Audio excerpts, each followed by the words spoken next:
নমস্কার বন্ধুরা, আমি আজকে তোমাদের জন্য নিয়ে এসেছি একটা পিঠার রেসিপি, যেটা আমরা বলি চিতই পিঠা।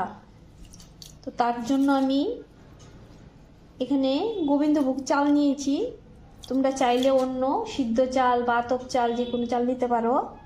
তা আমি এখানে গোবিন্দভোগ চাল নিয়েছি। গোবিন্দভোগ চাল দিয়ে করলে পিঠাটার গন্ধটা খুব ভালো লাগে আমার কাছে। তার জন্য আমি এখানে গোবিন্দভোগ চাল নিয়েছি। চালটা আমি 5 থেকে 6 ঘন্টা হলো ভিজিয়ে রাখলাম। এখন আমি এটাকে মিক্সিতে ভালো করে পেস্ট করে নেব।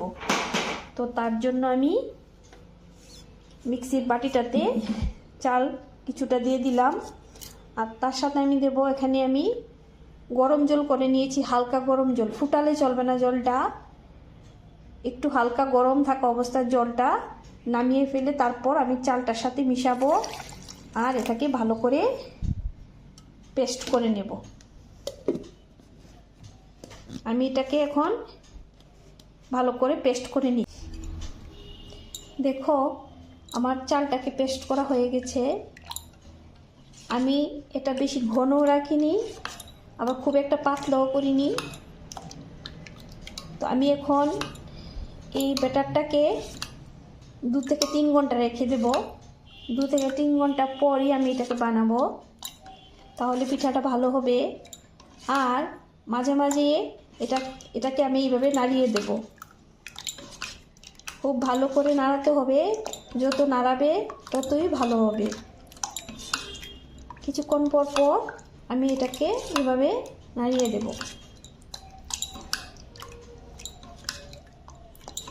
যাতে এর মধ্যে এরকম বাবলসগুলো তৈরি হয়।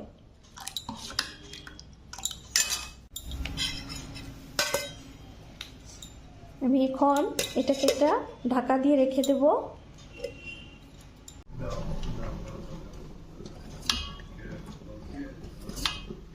আমি এখন 2 ঘন্টা পর ব্যাটারটাকে নিয়ে এসেছি পিঠাগুলো বানানোর জন্য। এখন আমি পিঠাগুলো বানিয়ে নেব। প্রথমে কড়াইতে একটু সামান্য তেল ব্রাশ করে নেব।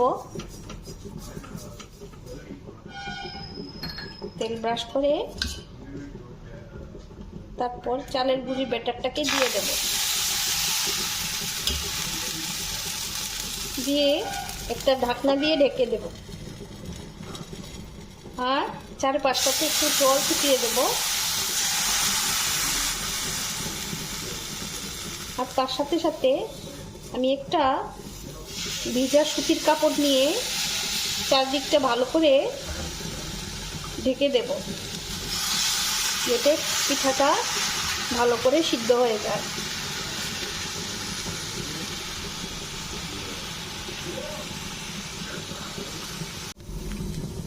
এখন আমি ঢাকাটা খুলে দিয়ে দেখব পিঠাটা হয়েছে কিনা। পিঠা আমার হয়ে গেছে। আমি এইভাবে সবগুলো পিঠা বানিয়ে নেব।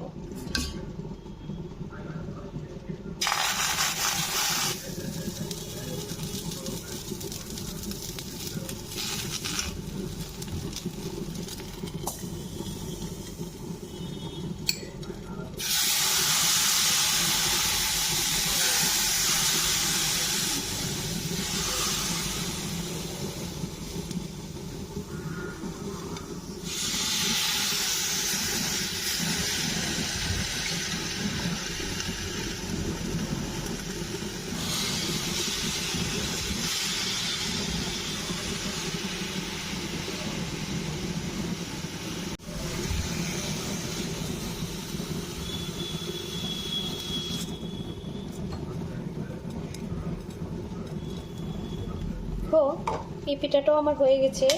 প্রথম পিঠাটা আমার ভালো হয়নি, কিন্তু দ্বিতীয় পিঠাটা খুবই ভালো হয়েছে।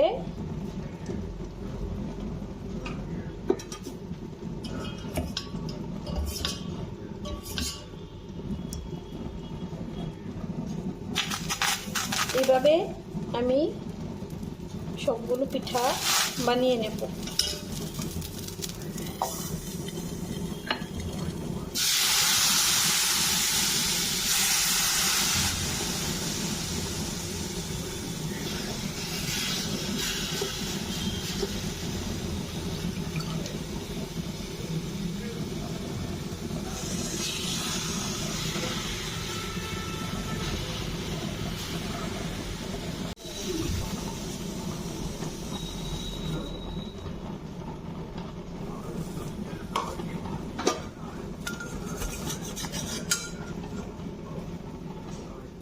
এভাবে আমি কয়েকটা পিঠা বানিয়ে নিলাম।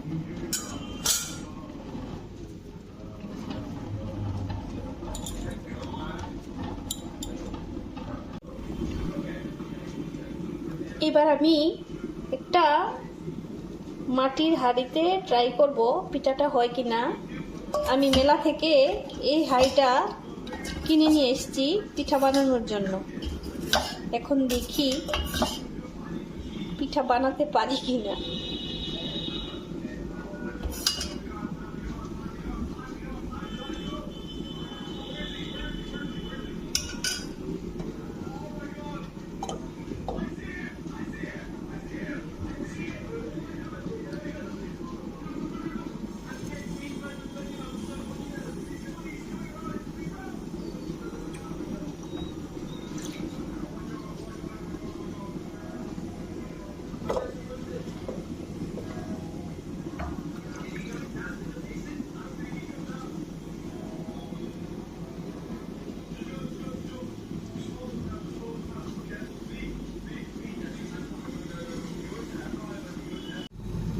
দেখি এবার এই পিঠাটা কিরকম হলো। পিঠাটা ভালোই হলো, কিন্তু অনেকটা সময় লাগলো এটা তৈরি হতে। এইভাবে আমি মাটির হাঁড়িতে আরো কয়েকটা পিঠা বানিয়ে নেব।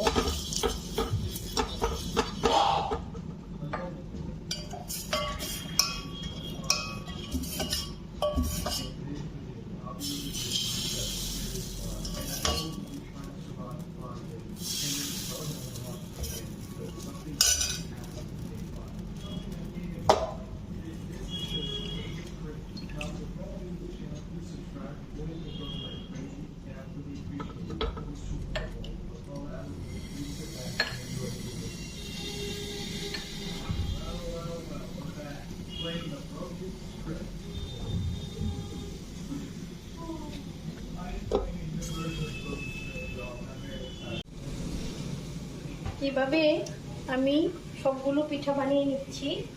দেখো বন্ধুরা, পিঠাটা কত সুন্দর হয়েছে এবং খুব নরম হয়েছে, দেখেই তোমরা বুঝতে পারবে কেমন হয়েছে। কমেন্টসে জানিও।